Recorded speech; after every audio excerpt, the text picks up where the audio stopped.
그런 걸 누군가가 해결을 해줘야 되겠죠. 소형화를 할 수 있거나 뭔가 다른 방식으로 예, 연구를 뭐 여기 이거 듣는 여러분 중에 누군가가 예, 나중에 히어로입니다. 당신은 양자 히어로가 컴퓨터 될 수 히어로가 될 있습니다. 수 있습니다. 이제 네. 시작하는 단계니까 뭐 할 게 많을 겁니다. 아마. 아, 그러니까요. 인사할 시간도 많습니다. 여러분의 시간을 낭비해드릴 느리지만 쿨한 과학. 랩미팅입니다. 반갑습니다, 교수님들. 반갑습니다. 양자 컴퓨터인데요. 네. 양자 컴퓨터 이것도 얘기하기 시작하면 긴데요. 오늘은 제가 양자 컴퓨터 핵심만 제가 여러분한테 이게 쭉쭉 전달 한번 해드리겠습니다. 아, 근데 너무 좋습니다. 그리고 네. 요즘 양자 컴퓨터가 여기저기 들리고 또 개발 속도가 너무 빨라지고 새로운 양자 컴퓨터에 대한 개발 결과가 계속 발표되고 있기 때문에 네. 한 번쯤은 이 지점에서 우리가 양자 컴퓨터가 뭔지 그리고 그렇죠. 어떤 원리로 작동이 되는지는 이해하고 가는 게 중요하다고 그렇죠. 생각을 합니다. 네. 그래서 여러분 이제 그냥 간단히 생각해 보시면 양자역학 저 도대체 뭐지? 사람이 서 있는 상태와 앉아 있는 상태가 두 개 동시에 존재하는데 관측하는 순간 하나 군데 나타난다라고 얘기를 하는데 이걸 이용해서 지금 컴퓨터를 만들겠다는 겁니다. 네. 그게 이제 양자 컴퓨터고요. 근데 그런 생각 한번 해볼 필요가 있어요. 왜 지금 사람들이 저게 관심이 있지? 아, 이렇게 생각을 해보면요. 잘 생각해 보시면 뉴턴의 역학을 썼을 때 이미 인공위성 정도는 가능하다는 걸 알았거든요. 계산을 하면 우리가 올리면 지구 궤도를 돌 수 있다는 건 이미 계산이 끝났단 말이죠. 그렇죠. 아인슈타인이 일반 상대론을 얘기했을 때 이미 거의 끝났어요. 근데 그때 인공위성을 우리가 못 올렸잖아요. 네. 왜냐하면 기술이 없었으니까. 아, 뉴턴 시대에 그렇게 빨리 쏠 수 있는 로켓이 없었거든요. 네. 기술이 없었으니까 그 기술이 나올 때까지 기다려야 되는 거예요. 네. 양자 컴퓨터도 마찬가지입니다. 양자역학은 이미 100년 전에 나왔어요. 사람들이 다 알았어요. 이게 뭐 중첩이 되고 뭐 관측 항상 붕괴되고 이거 다 사실이거든요. 우리가 이미 증명을 했거든요. 하인만 교수님이 양자 컴퓨터를 얘기한 게 1980년대잖아요. 네. 근데 왜 2020년 지금이지? 왜냐하면 지금에야 기술이 받쳐주니까. 아, 그 기술이라는 게 뭐냐? 양자역학을 보려면요.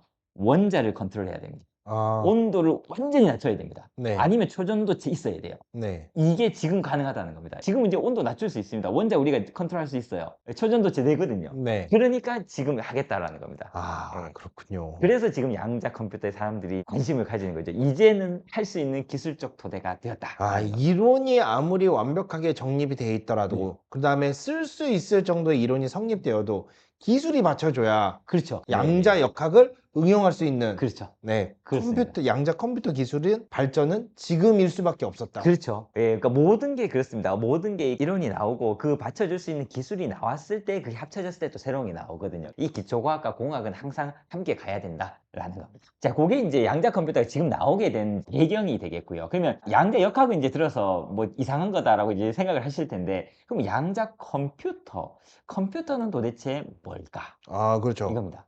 이제 컴퓨터를 일단 이해를 하셔야 됩니다. 컴퓨터라는 게 기본적으로 우리가 이진법을 쓰는 게 이제 컴퓨터잖아요. 네. 5 더하기 6은 얼마냐? 뭐 11. 컴퓨터가 기본적으로 계산기니까. 11이죠. 5 더하기 6은. 5 더하기 6 하면 11이고 왜 11이죠? 왜냐면 우리가 10진법을 쓰니까. 1, 2, 3, 4, 5, 6, 7, 8, 9 다음에 10이 되는 순간 1, 0이 되는 거. 네. 이게 이제 10진법이죠. 근데 컴퓨터는 이진법 쓰는 거 여러분 잘 알고 계시잖아요. 네. 0, 1만 쓰는 거거든요. 그래서 5 더하기 6을 컴퓨터는 어떻게 계산하면 이걸 이진법을 바꿔요.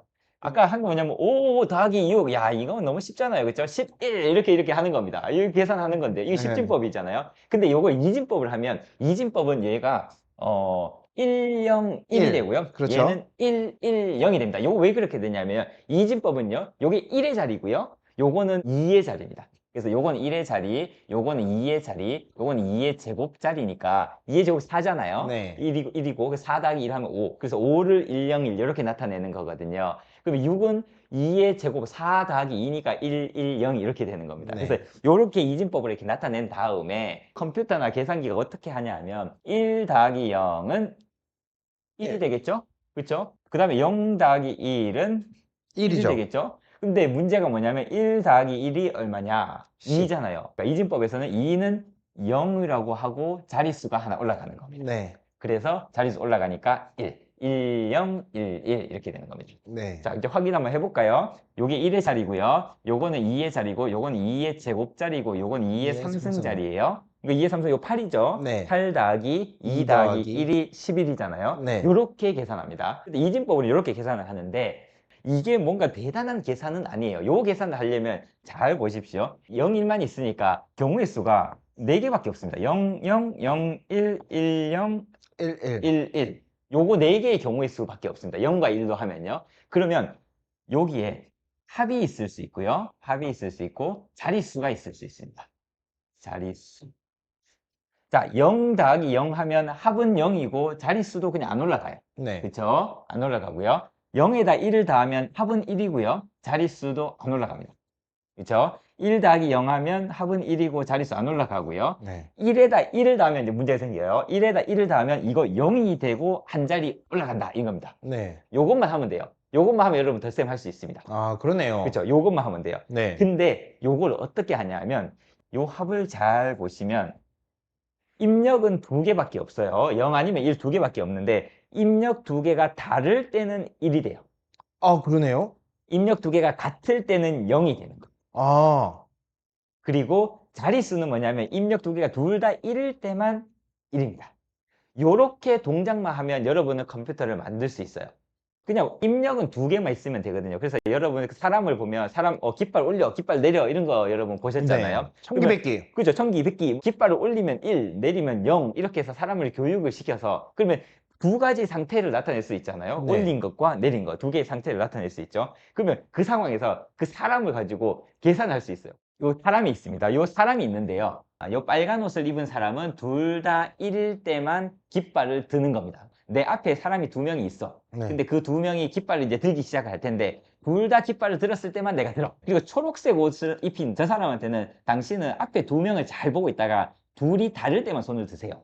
이렇게 할 수 있죠. 그 앞에 2명 보고 있다가 한 명 올리고 한 명 내렸을 때만 당신은 손을 드세요. 네. 요렇게 할 수 있습니다. 그러면 사람을 11명을 지금 제가 배치를 시켜놨습니다. 네. 배치를 시키고 무슨 계산을 할 거냐 하면 1, 1 더하기 0, 1을 할 겁니다. 왜냐면 요거 계산하면 1, 0, 0이 나와야 되거든요. 네. 요거 어떻게 나오냐 하면 일단 입력을 제일 앞에 있는 사람한테 입력을 줘요. 1의 자리, 2의 자리. 자, 줬죠. 1, 1, 1, 0을 줬어요. 네. 그리고 그 옆에 있는 사람들은 화살표 선으로 연결된 앞에 2명을 보고 반응을 하는 거예요. 0은 깃발 안 들고 1은 깃발 들도록 이제 교육을 시켰어요. 그 상황에서 시작하면 어떻게 되냐면 옆에 있던 초록색 옷을 입은 사람은 앞에 2명을 딱 보고 깃발 동시에 드니까 그러면 나는 깃발 들면 안 되잖아요. 왜냐면 초록색은 둘이 다를 때만 드는 거니까. 그리고 빨간색 옷을 입은 사람은 둘 다 들었을 때만 자기가 드는데 둘 다 들었으니까 나 들어야 되지. 깃발 네. 들어요.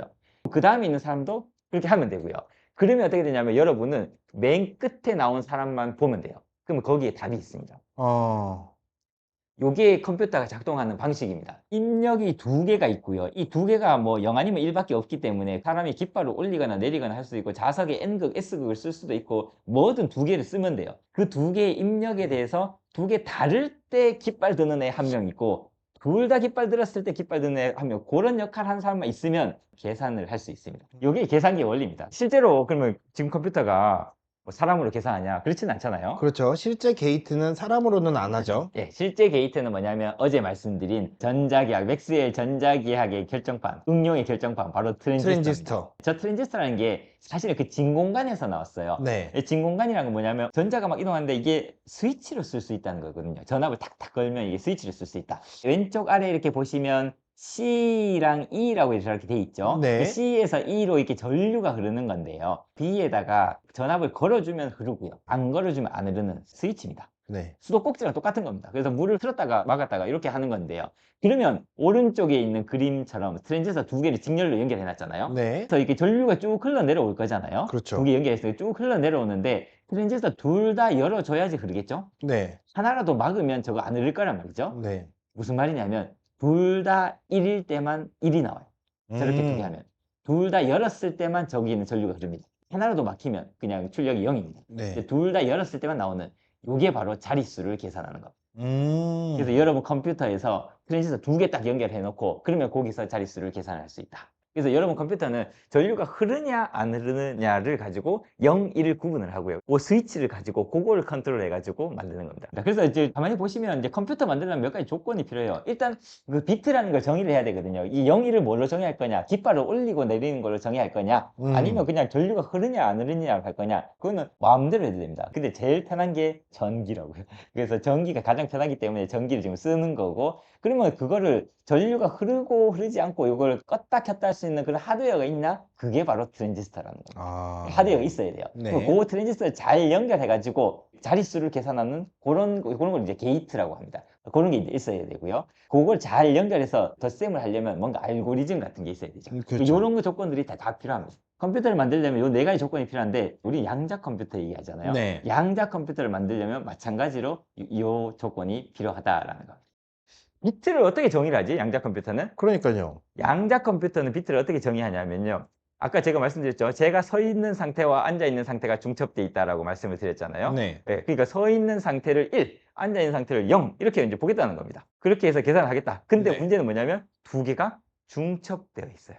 0하고 1이. 0과 1이 중첩되어 있어요. 네. 그러면 한 번에 계산할 수 있다라는. 뭐 그런 하드웨어가 있냐? 뭐 하드웨어는 뭐 양자역학적 현상이 나타나면 뭐든 있습니다. 원자도 되고 뭐 빛도 되고 뭐 이런 거 다 되고요.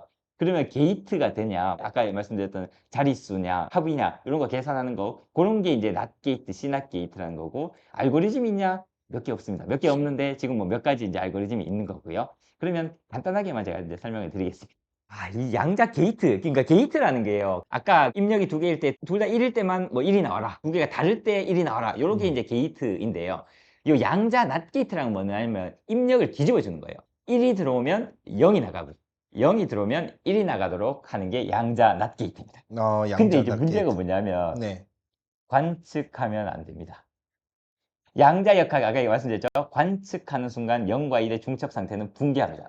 이게 이제 문제죠. 관측하지 않고 저 동작을 해야 돼요. 컴퓨터가. 이제 그게 어렵습니다. 제가 실험으로 한번 보여드릴까요? 오.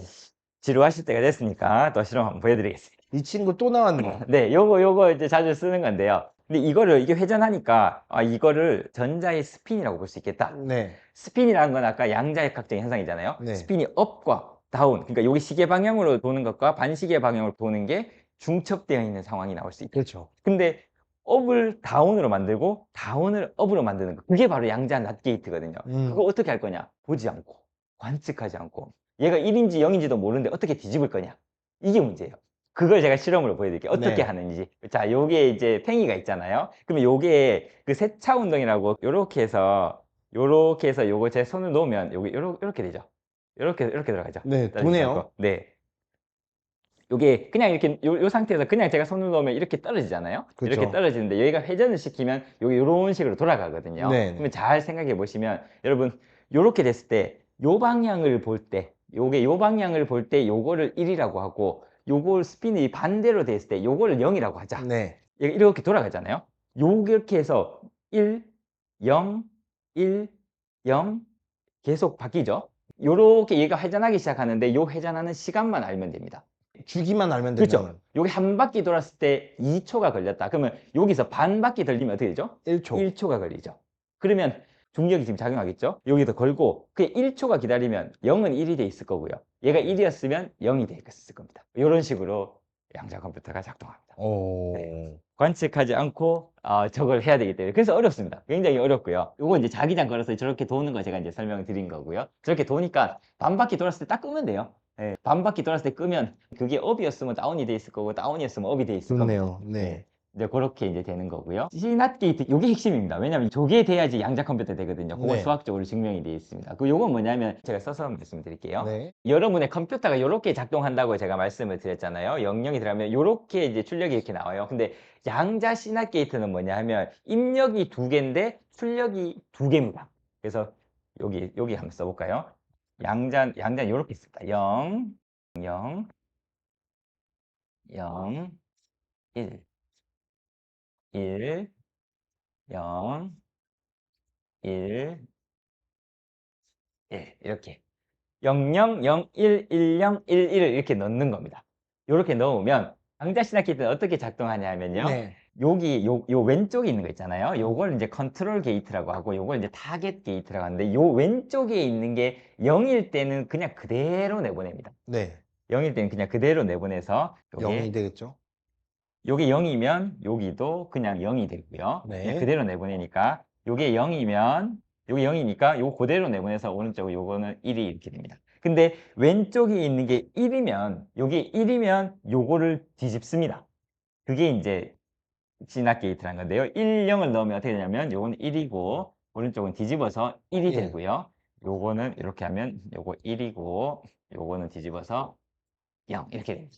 요게 이제 양자 신낫 게이트고 요렇게 작동합니다. 근데 핵심은 뭐냐 하면 지금 여기에서 아까 전에 우리가 했었던 거는 입력이 두 개예요. 그렇죠. 입력이 두 개고 출력이 한 개입니다. 입력이 두 개고 출력이 하나다. 그러니까 무슨 말이냐면 앞에 두 명이 깃발을 들기 시작하면 출력은 하나가 되는 겁니다. 그러면 이 계산은 거꾸로 갈 수가 없습니다. 아까 전에 보셨을 때 여기 다시 써볼게요. 자릿수 한번 볼까요? 자릿수 보면 0, 1, 1, 0, 1, 1 이렇게 하면 여기 자릿수가 나왔을 때 보면 자릿수는 0, 0, 0, 1, 1일 때만 1이거든요. 네. 그러면 이 질문을 거꾸로 할 수 있어요. 여기 출력이 0이에요. 그러면 입력은 뭐였지? 이렇게 거꾸로 어. 물을 수 있잖아요. 네네네.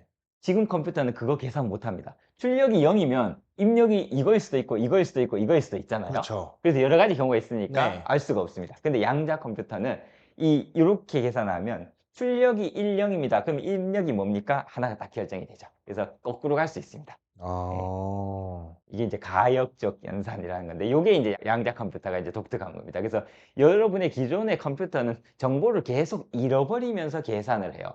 왜냐면 두 개가 들어가서 한 개가 나오거든요. 두 개 들어가서 한 개 나오고 두 개 들어가서 한 개 나오고 그렇게 되기 그러네요. 때문에 계속 정보를 잃어버리면서 계산을 하는 거고요. 양자 컴퓨터는 그 정보를 잃어버리지 않고 그냥 그대로 가지고 간다. 요게 이제 CNOT 게이트고 뭐 저렇게 이제 작동하는 겁니다. 그러면 이게 CNOT 게이트라는 게 또 왜 필요하지? 왜 저런 걸 하지? 뭐 그런 질문 여러분 하실 수 있을 것 같아요. 요 화면 보면 스핀이 왼쪽에 A, B 이렇게 있잖아요. 네. A는 옆으로 돼 있어요. 옆으로 돼 있는 건 아까 up과 down이 중첩돼 있다 중첩돼 있는 이렇게 상태. 얘기했거든요. 그러니까 무슨 말이냐면 0과 1이 중첩돼 있는 상태예요. 근데 B는 뭐냐 하면 그냥 위 up이니까 얘는 그냥 1이에요. 네. 그쵸? 그럼 요 상태를 CNOT 게이트를 딱 통과를 시켜요. 그러면 어떻게 되냐 하면 저 CNOT 게이트는 A가 0이면 B를 그대로 내보내고 A가 1이면 B를 뒤집어라는 거거든요. A가 0인지 1인지 모르지만 그렇죠. A가 만약에 0이면 B가 뭐가 나오냐 하면 그냥 그대로 나옵니다. 1이 나옵니다. 근데 A가 1이면 B는 0이 돼서 나와야 돼요. 무슨 말이냐면 A가 0이면 무조건 B는 1이어야 되고 A가 네. 1이면 무조건 B는 0이어야 된다. 그 양자역학에서 항상 나오는 그 양자 얽힘 그 상태가 되는 거예요. 그래서 네. 요런 거 만들려고 저 CNOT 게이트가 이제 필요한 거예요. 그 직관적으로 그냥 여러분 이렇게 생각해 보시면 돼요. 양자 컴퓨터가 뭐 맞는 컴퓨터 이런 건 아니고요. 예를 들면 여러분 이 화면에 보시듯이 구멍이 4개가 있어요. 그 A, B, C, D 구멍이 4개가 있는데 이 4개 중에 하나가 범인이에요. 범인이 거기에 하나가 있는데 그 범인은 딱 지나갈 때 속도를 늦춰주는 붙잡는 그 범인이 하나가 있어요.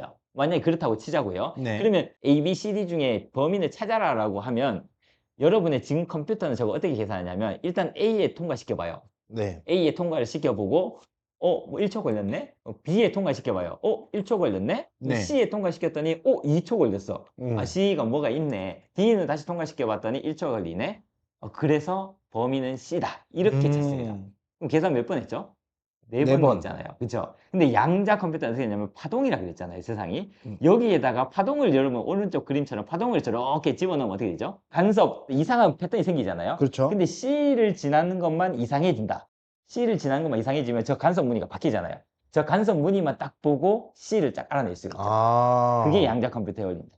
오, 그러네요. 한 방에 알아낼 수 있다. 모든 어. 걸 A, B, C, D를 중첩시켜 놓고 한 방에 저걸 알아낼 수 있다. 근데 이 양자 컴퓨터를 이제 어디다 쓰는지 더 쌤이나 지금도 잘 되잖아요. 그죠? 뭐 굳이 뭐 그러니까요. 그런 거 하려고 쓰냐? 양자 컴퓨터를 쓰는 이유가 뭐냐 하면 이겁니다. 이것 때문에 이제 양자 컴퓨터가 엄청 이슈가 됐죠. 암호를 푼다라는 겁니다. 네. 암호는 도대체 어떻게 풀지? 그러면 이제 암호가 어떻게 되어 있는지 여러분 이제 아셔야 되는데요.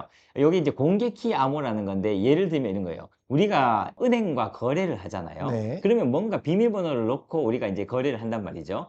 그러면 이걸 해커가 볼 수 있지 않을까? 거래하는 걸 해커가 보고 내 돈을 빼갈 수 있지 않을까라고 여러분이 이제 생각을 하시는데 근데 해커가 못 빼갑니다. 이게 잘 작동하거든요. 요거 어떻게 작동하냐면 해커한테 정보를 다 주면서도 해커가 못 풀게 만들 수 있거든요.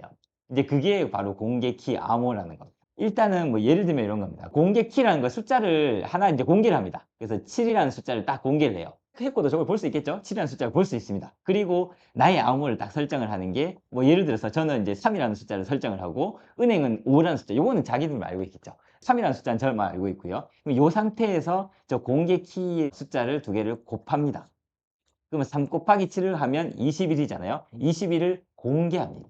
내 비밀번호에다가 저 공개 키를 곱해서 그걸 공개하고 은행도 마찬가지로 저 자기 비밀번호와 공개 키를 곱해서 35를 공개해요. 그러면 해커가 저걸 다 보아요. 해커가 보면 21, 7, 35 이런 거 다 본단 말이죠. 그러면 해커가 나눗셈만 할 수 있으면 내 비밀번호를 바로 풀 수 있어요. 그렇죠. 그쵸. 7을 알고 있으니까 21 나누기 7은 나의 비밀번호는 3이네 이렇게 알 수 있잖아요. 근데 해커가 곱하기는 잘하는데 나누기를 못한다는 가정을 하는 겁니다. 그러면 못 풀어요. 나누기를 못하면 저건 못 풉니다. 그러면 이제 은행과 내가 어떻게 거래하냐면 은행이 공개한 그 번호를 내가 가지고 와요. 은행이 공개한 번호를 가지고 와서 그거를 곱합니다. 그러면 내 비밀번호에다 3에다가 35를 곱하면 105가 나오고요. 그 은행은 내가 공개한 21을 가지고 가서 자기 비밀번호에 곱해요. 그러면 5에다가 21을 곱하면 105가 나옵니다. 두 개가 똑같죠? 네. 지금부터 이게 우리의 비밀번호입니다. 이렇게 해서 통신을 합니다. 아, 저렇게 거래하면 해커가 못 풉니다. 근데 이제 여기서 이제 가정을 한 게 해커가 나누기를 못 하잖아요. 곱하기는 네. 하는데 그러니까 그런 게 뭐냐? 그게 바로 이제 소인수분해라는 거고요. 예를 들면 3 곱하기 5가 얼마죠? 15요. 15죠. 15는 뭐 곱하기 뭐죠? 1 곱하기 15. 3 그쵸. 곱하기 5. 3 곱하기 5 이런 거 쉽잖아요. 그러면 이제 46만 3,699는 뭐 곱하기 뭐죠? 모르겠는데요. 네, 요런 겁니다. 이게 그러면 509 곱하기 911은 46만 3,699잖아요. 이건 계산할 수 있거든요. 곱셈은 잘할 수 있는데 거꾸로 못 가잖아요. 곱하는 거는 누구나 다 할 수 있습니다. 저건 금방 계산할 수 있어요. 초등학생도 그쵸. 곱하는 거 할 수 곱하기 있어요. 자체야 뭐 계산기가 할 수도 근데 있는 거고. 46만 3,699가 뭐 곱하기 뭐지? 이러면 저거 계산하는데 한참 걸려요. 저거 509라는 숫자를 찾아내려면 509까지 다 하나 해봐야거든요. 다 봐야 되는 거죠. 예, 2 곱하기 뭐 안 되고 3 곱하기 뭐 안 되고 4 곱하기 뭐 안 되고 이거 다 해봐야 되거든요. 네. 시간이 엄청 오래 걸리죠. 요게 이제 현대 암호의 기본 원리입니다. 소수 두 개를 곱한 다음에 공개를 해버리면 해커가 저거를 못 풉니다. 네. 시간이 엄청 오래 걸리기 때문에. 근데 양자 컴퓨터가 이걸 푼다는 겁니다. 계산을 거꾸로 갈 수 있으니까. 거꾸로 간다는 네. 거. 네. 그래서 암호가 풀린다. 그래서 이제 사람들이 이제 양자 컴퓨터가 엄청 지금 이제 이슈가 이제 된 거고요. 네. 그리고 전 세계적으로 지금 활발히 되게 개발을 하고 있거든요. 구글을 그렇습니다. 비롯해서 IBM이라든지 이제 여러 그죠. 기업들이 계속적으로 개발을 하고 있는 이유가 바로 여기에 있는 거죠. 암호가 풀린다라는 건 여러분 생각해 보시면 이거 되게 심각한 문제거든요. 아, 그걸 내가 풀어버린다? 그러면 백악관에 있는 그 핵 버튼을 내가 누를 수 있는데? 이런 상황이잖아요. 아니 저는 다른 생각했거든요. 뭐 은행이라든지 약간 요런 거 생각했는데 백악관으로 바로 가 버리셨네요, 지구를 지배할 수 교수님은. 있죠. 이제 아. 이걸 풀 수 있으면 지구를 지배할 수 있잖아요. 그렇네. 생각해 예. 보니까 지구를 지배하는 게 더 중요하네. 그렇죠. 예, 돈 지금 몇 푼이 중요한 게 아니라 지구를 내가 지배할 수 아. 있는데 이제 그런 시대가 온다 그러면 이게 국가의 그거와 관련이 있잖아요. 그러니까 이제 모든 나라에서 이거 해야 되는 거죠. 어. 그래서 그 최근에 그런 것도 있어요. 그러면 양자 컴퓨터로 풀 수 없는 암호를 만들어야 되는 거 아닌가? 그렇죠. 예, 그것도 지금 하고 있습니다. 그래서 항상 이 해커와 이거 같이 발전하잖아요. 그래서 양자 컴퓨터 발전하면 그거 막을 수 있는 것도 또 발전해야 되니까 그래서 막 발전합니다. 그래서 요런 걸 이제 양자 컴퓨터를 이제 푸는 거고요. 우리가 일반적으로 사용하는 고전 컴퓨터라고 했을 때 네네네. 저런 거 이제 구하기는 할 수 있을 거 아니에요. 그쵸, 오래 그쵸, 그쵸. 걸린다 뿐이지. 그렇죠, 그렇죠, 그렇죠. 그럼 얘는 구하는 그게 하나씩 넣어보는 건가요? 고전 컴퓨터는 하나하나 다 넣어보는 그쵸. 거고. 그쵸? 1번부터 2번부터 네. 3번부터 네. 하나하나 넣어보는 하나하나 거죠. 넣어보는 거고 네. 양자 컴퓨터는 그거를 다 중첩을 시킨 다음에 한 방에 이제 구하겠다. 그쵸. 거고요. 1번부터 모든 수를 쫙 양쪽에다 딱 두 개를 중첩시킨 다음에 네. 걸리는 거. 그렇죠. 예. 빵! 네. 이렇게. 그렇죠. 좋네. 그 보시면 또 다른 문제, 최적화 문제 이런 거 되게 재밌는데요. 뭐 예를 들어서 여러분 이제 출장을 가요. 서울에서 출장 가는데 강릉, 부산, 목포로 가야 돼요. 강릉 어느 쪽에 있고 부산은 저기 저 끝에 있고 그렇죠? 네. 목포 왼쪽 아래 있잖아요. 네. 이 세 군데 출장을 가야 된다. 어느 경로로 가는 게 최적의 경로인가? 강릉 갔다가 부산 갔다가 목포 갈 거냐? 강릉 갔다 목포 갔다 부산 갈 거냐? 부산 갔다 강릉 갔다 목포 갈 거냐? 이거를 여러분이 출장 가면 생각을 해야 되잖아요. 네. 이런 경우는 누구나 있단 말이죠. 그러면 이거를 하려면 6가지 경우의 수가 지금 나오죠. 네. 왜냐면 세 군데 가야 되니까 3 곱하기 2 곱하기 1 해서 그렇죠, 6가지. 그렇죠. 6가지 그냥 해보면 돼요.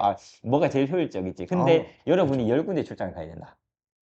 그러면 이게 경우의 수가 몇 개 나오냐면 그러면 이게 어디가 최적의 경로지? 뭐 저 정도도 컴퓨터가 빠르면 할 수 있지 않을까? 네. 그럼 내가 20군데 출장을 간다.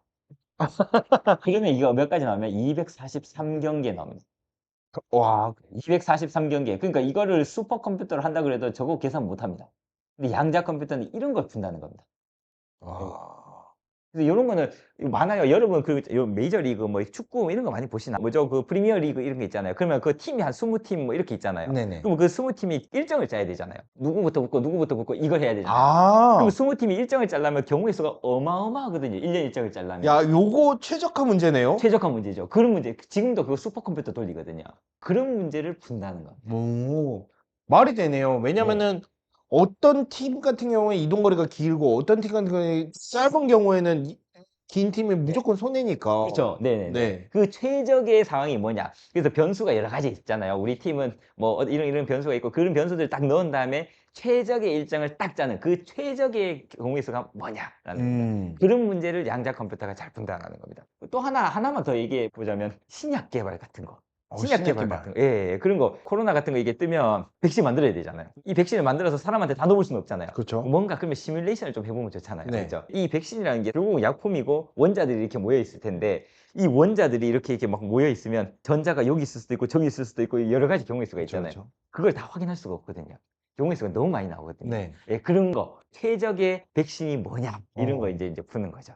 정리를 하자면 양자 이 컴퓨터라는 게 만능 머신이 아닙니다. 지금 컴퓨터로 풀 수 있는데 시간이 너무 오래 걸려서 못 푸는 문제를 양자 컴퓨터로 푸는 겁니다. 아. 지금 컴퓨터로 못 푸는 문제는 양자 컴퓨터로도 못 풉니다. 지금 컴퓨터가 할 수 있는 걸 근데 시간이 오래 걸리는 걸 양자 컴퓨터가 하는데 근데 그 문제가 중요한 문제라는 겁니다. 어. 암호해독, 신약 개발, 최적화 이거 굉장히 중요한 그렇죠, 문제거든요. 그렇죠. 인류에게 중요한 문제이기 때문에 이걸 해야 된다라는 겁니다. 음. 그러면 왜 그렇게 빨리 풀 수 있지? 만 년이 걸리는 걸 어떻게 그렇게 빨리 풀 수 있지? 왜냐하면 양자 컴퓨터라는 건 양자 역학에 의하면 0과 1은 중첩되어 있다는 겁니다. 음. 요렇게 자료를 보시면요. 저기 스핀이라고 생각하면 업과 다운 두 개가 0, 1 이렇게 있을 수 네 있잖아요. 가지가 있죠. 그러면 내가 이렇게 비트가 두 개가 있다. 그러면 중첩을 딱 시켜버리면 00, 01, 10, 11 네 개의 상태가 동시에 존재할 수 있죠. 그렇죠. 그러면 이게 세 개가 있으면 000, 001, 110 이렇게 다 하면 8가지 상태가 되잖아요. 네. 네 개, 원자 네 개가 있다. 그러면 저거는 16개가 되잖아요. 그렇죠. 그렇게 기하급수적으로 늘어난 거죠. 네. 그래서 중첩을 시켜버리면 저렇게 중첩을 시켜서 한 번에 계산을 하면 이 계산 횟수를 줄일 수 있기 때문에 음. 그래서 사람들이 양자 컴퓨터가 되게 빠르다. 만 년 걸리는 걸 며칠 만에 막 이걸 풀어낸다라고 하는 게 바로 거기 있는 겁니다. 결국은 잘 생각해 보시면 여러분 컴퓨터가 0과 1로 그냥 작동하는 거잖아요. 네. 작동하고 근데 여러분 막 프로그램 짜고 뭐 인터넷을 하고 그러면 그걸 굉장히 알고리즘을 이렇게 짜서 그렇죠. 이렇게 보여주는 거거든요. 시각화해주고 계산을 해주고 이렇게 하거든요. 네. 근데 그럼 양자 컴퓨터도 그런 알고리즘이 필요하지 않느냐? 그런 의미에서 양자 알고리즘 연구. 예, 그런 것도 이제 필요합니다. 어. 지금은 몇 개 없어요. 그냥 소인수 분해가 가능하다. 뭐 그런 거 몇 개밖에 없거든요. 네. 그래서 그런 거 하는 것도 되게 중요하고 제가 마지막으로 한 장 정도 더 보여드리고 마무리 해볼까요? 네. 여러분 컴퓨터 생각해 보시면요. 처음 나왔던 컴퓨터 여러분 찾아보시면 집체만 하거든요. 애니악 뭐 이게 집체만 한 컴퓨터인데 그거 여러분 지금 계산기보다 못한 거예요. 예, 이 집체만 한 컴퓨터에다가 거기에다가 진공관을 막 연결해서 그걸 스위치 0, 1로 써가지고 그걸 연결해서 아까 제가 말씀드렸던 그 덧셈 이런 걸 한 게 그 처음에 컴퓨터고요. 그거를 트랜지스터라는 걸 사람들이 개발을 했더니 드디어 이제 조금 작아지게 된 거고요. 그러다가 이제 PC를 사람들이 만들고 핸드폰을 만들고 아이폰이 나오고 뭐 이렇게 이제 되는 겁니다. 이게 한 70년, 80년 이렇게 계속 발전이 되는 거잖아요. 그렇죠. 지금 양자 컴퓨터가 어떻게 보면 저 컴퓨터가 처음 나왔을 때랑 비슷하다고 보시면 됩니다. 아. 그래서 앞으로 우리가 사실 해야 될 게 많고 예, 트랜지스터 같은 뭔가 그런 기발한 상온 초전도체가 나온다든가 뭔가 이게 기발한 게 나와야 줘야 되고 예. 진짜 딱 그런 느낌인 게 요즘 나오는 개발하고 네네. 있는 양자 컴퓨터 네. 보시면은 엄청 크잖아요. 이따만하잖아요. 와. 네. 그래서 지금 집체만은 저런 데다가 저기 막 선을 이렇게 쭉 내리거든요. 저게 이제 구글에서 이제 개발하는 시카모. 예. 저기 양자 컴퓨터인데 저렇게 만든 이유는 저기 통을 씌워서 저거 온도를 엄청나게 낮춥니다. 그래서 아. 선이 많이 이렇게 연결된 거는 그걸 또 하나하나 다 이렇게 시켜야 되거든요. 그래서 게이트 작동을 시켜야 되니까. 양자 컴퓨터 같은 경우에는 지금 현재 양자 컴퓨터의 단계가 약간 애니악 느낌으로 봤을 때 저는 저게 기대가 되거든요. 저게 어쩔 수 없이 발전할 거잖아요, 결국에는. 그렇죠. 예. 과연 지금 우리가 쓰는 스마트폰이라든지 랩탑 이 정도 수준의 양자 컴퓨터가 왔을 때 우리는 과연 어떤 생활을 하고 있을지가 되게 궁금하거든요. 그쵸. 요 정도까지 마무리를 해야 될 것 같습니다. 네. 아. 마지막으로 제가 꼭 드리고 싶은 말씀이 있었어요. 네. 이 강의를 하면서 마지막으로 이 말씀은 제가 꼭 드려야 되겠다라는 게 있었는데요. 제가 첫 시간에 이제 말씀을 드리면서 과학의 조건 뭐 이런 말씀을 드렸잖아요. 네네네네. 반증 가능성, 예측 가능성, 뭐 실증적 실증 검증 이런 거 그쵸. 이제 말씀을 드렸잖아요. 근데 사실 제가 이렇게 뭐 유튜브나 이렇게 해서 이제 활동을 하면서 이게 과학 대중화 이런 것도 중요하고 여러분 모두가 과학자가 되시면 좋겠지만 사실 여러분 모두가 과학자가 되실 필요는 없어요. 네. 그러니까 저희 같은 사람들이 열심히 하면 되거든요. 근데 꼭 그 과학적인 사고 그런 음. 거는 우리가 모두가 하면 좋지 않을까라고 생각을 했습니다. 아. 과학적 사고의 핵심은 이건 제 개인적인 의견입니다. 과학적 사고의 핵심은 겸손함이라고 생각을 합니다. 왜냐하면 과학자는 알고 있거든요. 우리가 언제든 틀릴 수 있다라는 걸 알고 있습니다. 그리고 과학자는 우리가 아는 것보다 모르는 게 아직 더 많다라는 걸 알고 있거든요. 네. 그렇기 때문에 우리가 겸손할 수밖에 없습니다. 그 사회가 보면 너무 지금 많이 양극화되어 가고 있고요. 여러 가지 문제가 생기는데 대부분 문제를 보면 나는 옳고 너는 틀리다는 거거든요. 음. 내가 맞고 넌 틀렸다라고 생각을 하면 해결이 안 되거든요. 근데 과학에서 얘기하는 거는 내가 틀릴 수 있다는 겁니다. 나도 틀릴 수 있다라는 거고요. 그래서 그런 겸손함을 가지고 우리가 서로를 쪼끔만 더 이해를 하면 좋지 않을까. 그렇게 이해를 하면 갑진년 새해는 쪼끔 더 밝은 대한민국이 될 수 있지 않을까 싶어서 올해 마지막에 꼭 이 말씀을 드리고 싶었습니다. 그게 바로 과학적 사고라고 생각합니다. 아 너무, 너무 좋은 말씀이고 너무 공감이 가고 네. 겸손이라는 말씀은 저희도 진짜 항상 하려고 노력을 하고 네. 있고 그 교수님 오피스에 가면은 그 위쪽에 딱 걸려 있는 문구 있잖아요. 그쵸. 제 좌우명인데요. 네. 뭔가 살면서 그래도 뭐 좌우명 같은 거 하나 있으면 있으면 너무 좋잖아요. 좋잖아요. 그래서 특히 또 저는 카이스트의 교수니까 카이스트에는 학생들이 너무 똑똑하거든요. 네. 그래서 지금 제 그 좌우명은 불치하문입니다. 네. 불치하문은 뭐냐면 아랫사람에게 묻는 것을 부끄러워하지 않는다. 궁금하면 물어야죠. 과학자는 호기심이 많으니까 궁금하면 물어야 되고 내가 모르면 물어야 되는데 그 대상이 꼭 나보다 나이 많은 사람, 나보다 아는 사람일 필요는 없습니다. 제가 왜 방금 이 말씀을 드렸냐면은 그 불치하문이라고 딱 나와 있는 그 말에 그 교수님이 생각하고 계시는 과학적 사고의 그 네. 내용이 다 들어가 있어요. 겸손해야 된다. 네. 예. 그리고 내가 항상 교수기 때문에 다 내가 하는 말이 맞고 다 가르친다가 아니라 그렇죠. 나도 틀릴 수 있으니까 그렇죠. 또 그게 예. 과학적인 태도이고 그렇죠. 학생이 "교수님 틀렸는데요." 그러면 너무 기분이 좋아요. 그러니깐요. '아 내가 학생에게 배울 수 있구나.' 그 모습이 진짜 교수님의 과학을 대하는 태도가 아닌가 저는 네. 그렇게 생각을 합니다. 네. 지난 3일 동안 우리가 김감진 교수님을 모시고 물리학에서 가장 중요하게 다뤄지는 그리고 가장 중요하다고 여겨지는 세 개의 영역이라고 해야 될까요? 고전역학, 그쵸. 예. 그다음에 전자기학, 전자기학, 또 오늘 양자역학. 양자역학을 예. 마무리로 김갑진 교수님의 물리학 시리즈 네. 트릴로지 네. 예 요렇게 마무리를 하려고 합니다. 연말이기도 하고 또 어제 김갑진 교수님과 함께하는 이 순간에 저희가 또 100만. 안될과학 100만 구독자가 네. 이루어지지 않았습니까? 예. 서로 모두가 약간 지금 이 3 일간이 저희에게 있어서도 또 여러분에게 있어서도 또 교수님에게 있어서도 너무나 축제 같은 시간이었고 너무나 소중한 시간이 아니었나 그렇게 생각을 합니다. 저희가 기대했던 것 이상의 반응과 결과와 그다음에 또 지난 3일 동안 여러 가지 네. 실험이라든지 자료라든지 너무 많은 준비를 해 주신 김갑진 교수님께 다시 한번 큰 감사를 드리면서 여기서 마치도록 하겠습니다. 인사할 시간도 많습니다. 여러분의 시간을 낭비해 드릴 느리지만 쿨한 과학. 랩미팅이었습니다. 감사합니다, 교수님들. 감사합니다.